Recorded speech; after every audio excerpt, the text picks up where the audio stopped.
40 বছর বিএনপি করার পরও বিএনপি থেকে আমাকে নমিনেশন দেয় নাই। ঝুঁকি তো অবশ্যই আছে, ঝুঁকি তো চেষ্টা করবে, যেহেতু বিএনপির প্রার্থী।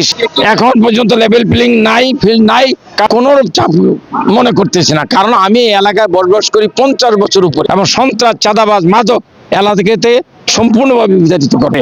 জনগণ যদি নির্দ্বিধায় ভোট প্রয়োগ করতে পারে, ইনশাল্লাহ আমি নির্বাচিত হব। 40 বছর বিএনপি করার পরও বিএনপি থেকে আমাকে নমিনেশন দেয় নাই, কিন্তু জনগণ আমাকে চাচ্ছে আমি নির্বাচন করি। জনগণের ইচ্ছা আকাঙ্ক্ষার প্রতিফলন ঘটানোর জন্য আমার একটা মার্কা দরকার। আমি মোয়াজ্জেম হোসেন সবার কাছে পরিচিত, মোয়াজ্জেমকে ভোট দেবে, কিন্তু মার্কা একটা দরকার। সেই জন্য আমি লেবার পার্টি আনারস মার্কায় প্রতিনিধিত্ব করতেছি। আনারস মার্কা জনগণের পরিচিত মার্কা, আমি মোয়াজ্জেম হোসেন জনগণের পরিচিত। ইনশাল্লাহ আশা রাখি দুইয়ে মিলে ইনশাল্লাহ বিজয় আমাদের হবে।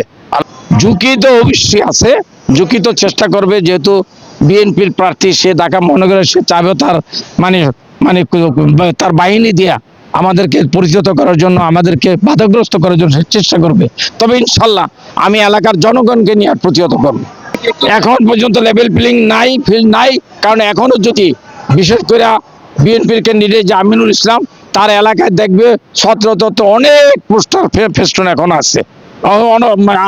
এগুলোকে যদি পদক্ষেপ না নেয়, তাহলে সুন্দর নির্বাচন, লেভেল প্লেইং নির্বাচন হবে বলে আমরা আশা করছি না। আমি ইনশাল্লাহ কোনো চাপ মনে করতেছি না। কারণ আমি এই এলাকায় বসবাস করি 50 বছর উপরে, আমি রাজনীতি আছি 40 বছর উপরে। আমার অনেক কৃত কর্মকাণ্ড এখানে আছে। আমার আর কোনো প্রার্থীর একটা বক্তব্য করছে এই কথাটুকু বলার মতন সাহস নাই। যেখানে আমি একটা বিশ্ববিদ্যালয়, কলেজ করেছি, একটা গার্লস হাই স্কুল করে দিয়েছি এলাকার সাথে, আমার নিজের একক প্রচেষ্টায় অগণিত মসজিদ, মাদ্রাসা, শিক্ষা প্রতিষ্ঠানের আমার অবদান আছে। এবং আমি একটা জিনিস যে আমি মানুষের কাছে যেটুকু বলতে পারি, আমাকে নিয়ে কুৎসা রটনা করার মতন কোনো রূপ মানে একটা চুল পরিমাণে খুঁজে পাবে না। মোয়াজ্জেম হোসেন, আমি সংসদীয় আসন 189 ঢাকা 16 পল্লবী রূপনগর, এই আসন থেকে আমি নির্বাচন করার জন্যই আমি নমিনেশন সাবমিট করেছি। রিটার্নিং কর্মকর্তা অন্যায় অযৌক্তিকভাবে আমাকে ঋণ খেলাপি করেছিল, কিন্তু আসলে আমি ঋণ খেলাপি না।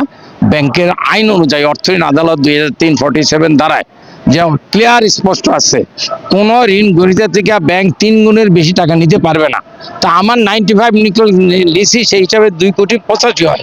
আমি দিয়েছি 2,88,00,000, কিন্তু তারপরেও তারা আমাকে সেই তাল বাহানা করে, আমার একটা প্রপার্টি মর্গেজ আছে, সেইটা অস্ত্র হিসাবে, এই ব্যাংক অস্ত্র হিসাবে নিয়ে আমাকে ঋণ খেলাপি দেখিয়েছিল। কিন্তু আজকে বিজ্ঞ আদালত আমাদের সমস্ত ডকুমেন্ট দেখেছে, আমি যে ব্যাংকে টাকা দিচ্ছি এবং বেশি সমস্ত কাগজপত্র দেখার পরে আমাকে, যেহেতু আমি ঋণ খেলাপি না, অতএব কারণ আমার প্রার্থিতা বৈধ করে দিয়েছি। সেই জন্য আমি আল্লাহ রাব্বুল আমিনের কাছে সর্বপ্রথম শুকরিয়া আদায় করতেছি এবং এলাকাবাসীকে আমি সালাম জানাচ্ছি।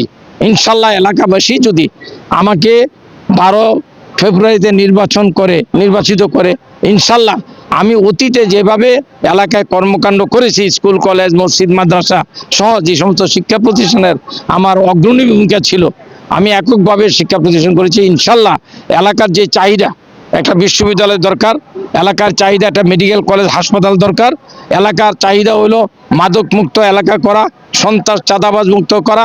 ইনশাল্লাহ এই কাজগুলো আমি ইনশাল্লাহ জনগণকে নিয়ে এইগুলো আমি প্রতিষ্ঠিত করব এবং সন্ত্রাস, চাঁদাবাজ, মাদক এলাকাতে সম্পূর্ণভাবে বিতাড়িত করব। অবস্থান ইনশাল্লাহ জনগণ আছে আমার পাশে, আইন প্রয়োগকারী সংস্থা আছে। আমি চাই সুষ্ঠু নির্বাচন হোক, জনগণ যাতে নির্বিধায় মানে ভোট প্রয়োগ করতে পারে। জনগণ যদি নির্দ্বিধায় ভোট প্রয়োগ করতে পারে, ইনশাল্লাহ আমি নির্বাচিত হব। এই আমার মনের বলে সাহস আছে আমার।